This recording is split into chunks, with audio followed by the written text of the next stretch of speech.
ko, kasi ulo ko, parang lagi namamalit na yung kanan ko. Pero yung tuhod kasi, way back 2000. Alam mo ibig sabihin nun pag namamanid yung dito mo? Sciatica yan. Ibig sabihin, mayroong pumutok niyan sa'yo. Kaya nakakaramdam ka na ng ground dito. Pero ito yung aking ano. Tingin.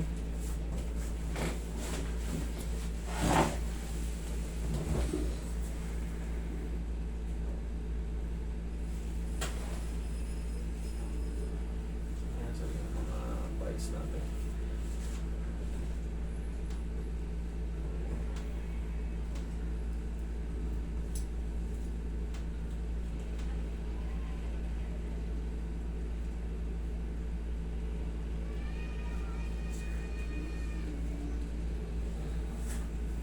Ito yung sa latest ng lumbar ko.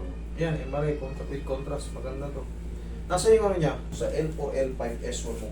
Itong L4, L4, L5, S1.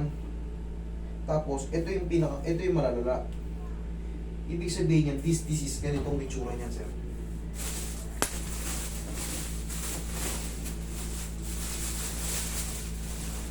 Pag meron kayong this disease, tapos yung mga nababanggit na mga disc bulge, ganito ang itsura ng disc bulge. Bulging disc, yan, ganito. Yung mura pa, L1, L2, L3, ganito itsura niya. Yung disc disease or degenerate, yan, ganyan yan, putok siya. Yan, ganyan. Yung tatlo mo sa L4, L5, L5S1, yun yung may disc disease. Yung neural foraminal stenosis, ang meaning ng stenosis is narrowing, pagkipot ng mga ano. Ibig sabihin, ito, pagputok kasi nito, dumidikit na to dito sa neural foraminal stenosis, dito sa sentro ito. Kaya makakaramdam ka ng mga, parang, yan, magra-radiate yung ground, parang manhid na hindi mo maano. Kailangan yan, sir, therapy kayo yan, sir. Pero na palang ano. Kung makikita nyo, nasa yung ano, meron pala siya nakalagay na ano, with contrast eh. Nasa yung ano, yung pinaka ano niya. Yung maliit na papel na may Oo. mga picture. Yun. Hindi ko na alam, tagal na. 2020. Makikita kasi natin doon yung ano, sa spacing. Makikita nyo ron kung ano yung ano, kung ano yung nagbago. Yung disease kasi ibig sabihin may sugat yung annulus nyo. Ibig sabihin wasak talaga siya. Yun ang ibig sabihin ng disease. Ngayon, sa sobrang wasak niya, meron kasi mas malambot pa dyan, yung tinatawag na nucleus. Yun yung tutulak palalo yun nandito. Kaya pagka ano, lumalabas na stenosis. Kasi ang stenosis, pagkipot nga yan dyan, yung mga daluin na yan dyan, ikipot yan dyan. Ngayon, tatawagin niyang sciatica kasi yung sciatica, ay yung sciatic nerve, yun yung naiipit. Kaya mag-radiate yan pababa. That's what you call sciatica. Okay, sir? Sige. Gitna ka, Ito sir. naman yung sa neck ko. Meron din ka sa neck. Neck. Ito. I mean. Okay, sorry.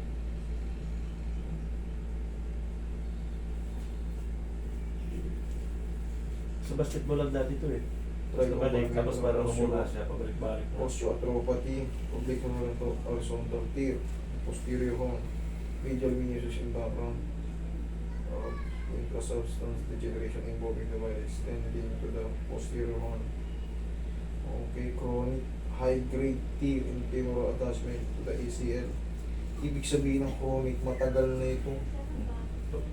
Matagal More na than eh. 20 years na. Meron ka pa lang ano, naging high-grade tear sa ACL. Yung ACL mo, napunit nung panahon naglalaro pa siguro kayo nun, hanggang sa napahinga na. Kaya lalabas to, ibig sabihin, may mga gatla yung ano yan eh. Yung ACL pag inano ka. Kaya ito, nakalagay chronic. Ibig sabihin, matagal na itong nadamage. Tapos, pa-check mo ng mga bandang ano lang, recent lang. Mild patella, prepatella, medial knee, subcutaneous, mild fat edema, remote injury, lateral. Bugbog na bugbog to, sir, ah. Ang dami, 10. Pero the same pa rin ang ano niyan. Itong mga nababanggit na to, magaling na yan.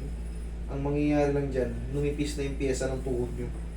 Tapos, naputol yung ACL mo before, sa tagal naman ng hilom na yun, kaya nagaganyan mo na. Hindi lang siya masagat na to. Ang yun nga, ang ano na yun yan, magiging problema dyan. Kasi may tama na yung mga pad, magkakaroon yan ng parang ano, yung mga extended ligaments. Naiipit doon pag sinagad mo yung ganito, hindi mo kakayanin. Kasi lumiis na siya dati, broken na yung mga meniscus mo eh. Kailangan kasi yan, sa x-ray lalabas, meron siyang ano, meron siyang allowance. Makikita yan pag pina-x-ray mo, wala kasi ano eh, makikita yan medyo magkalapit. Meron siyan. Saan?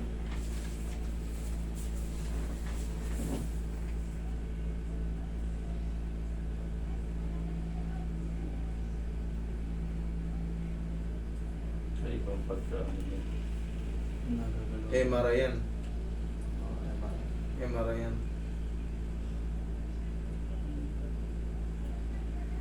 Diba? Hindi yan talagang ganyan. Oo, hindi katulad ng x-ray. Yan kasi, sa MRI, mahirap basahin yan ng ano, mahirap basahin yan. Talagang yung report lang. Oo, yung report. Pero doon, maintindihan ko. Pero yung ano, image doon, actual kasing gumagalaw yun nung ini-MRI ka eh. Kaya, pwede mong ano, uusog-usog yung unti-unti na ano, kalapit. Okay, sige, kita kasi ito. Baganto muna. Unahin natin yung lower back mo. Tanggalin mo muna sa glutosan.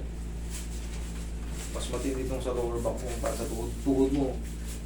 Ano mo naman eh, na-overcome mo na eh. Ito kasi sa lower back mo, lalala pa yan habang mag-edad ka ng ano. Lagi masakit na likod ko. Habang umidad ka,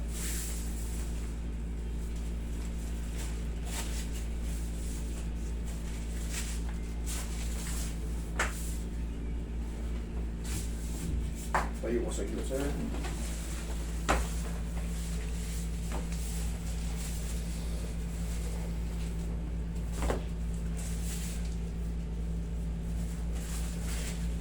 Dagdag mo na yung katawan ko sa akin. Yan. Okay, tihaya kasi.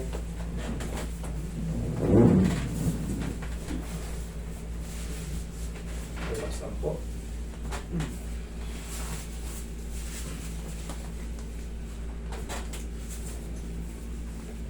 Tagilid ka, sir. Sinabihan na kayo ng for operation, no? No. Pag disease kasi, Hindi ko sinunod. Hirap.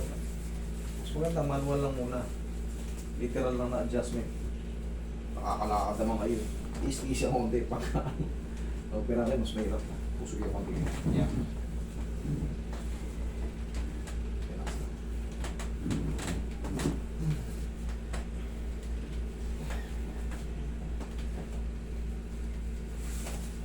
Kabilang side.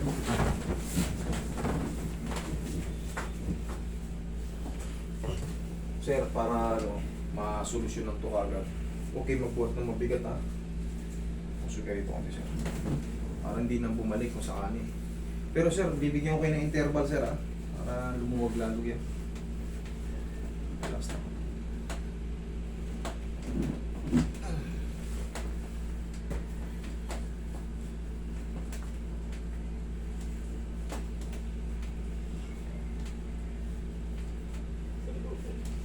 Kita pa kayo, sir.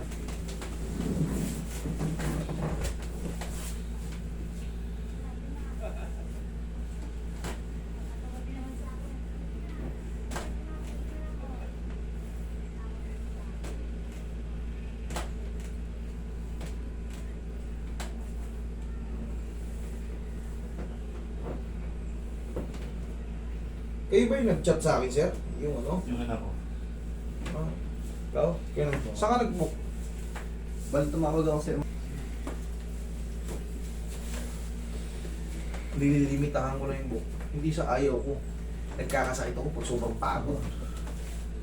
Mas lalong natitenga yung iba eh. Na... Kaya sir.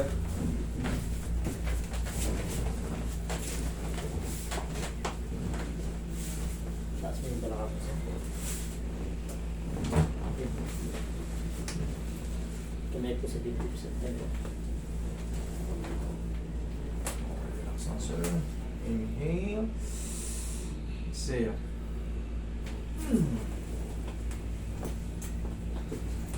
Pero may tuloy. Ano ba yung boy? 21.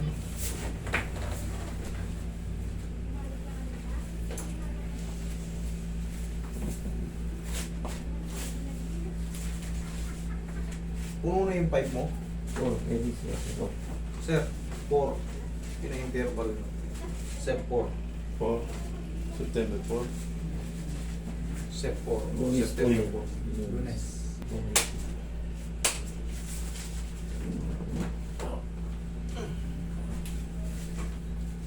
Ito yung pinakamasakit.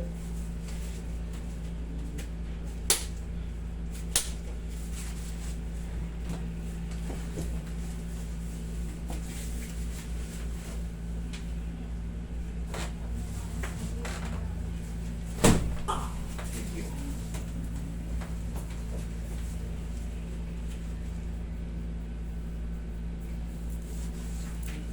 Hindi kayo pwede ng 4, mga 8. Sa ilaw. Bukat talaga. Meron kasing single na putok lang, tinatawag na disc desiccation. Sa'yo, disc disease. Kalat ang ano niya, kalat ang pagkaputok. Nakalagay naman doon, L4, L5, L5, S1. Yun ang ano mo. Sa ano, sa report ng ano mo. Ito possible na uminta ka pa eh. Kasi isang bigay lang eh. Ito talaga yung ano to. Tinotherapy ko. Kung ayaw mo pa-therapy, uupirahan to. Pag nakita to ng doktor, katulad niya, nagpa-MRI ka, automatic. Papipirmahin ka ng waiver mo. Uupirahin ka. Tatanungin ka na kagad mo. Sir, po-operation to. Bigyan ng referral for operation. Po-operation. Okay. Testing siya. Check mo ito. Okay. Run ka. Run. Okay. Wala. Parang bata ulit. Thank you, Master. Thank you, sir. Yun lang. Pagka, no,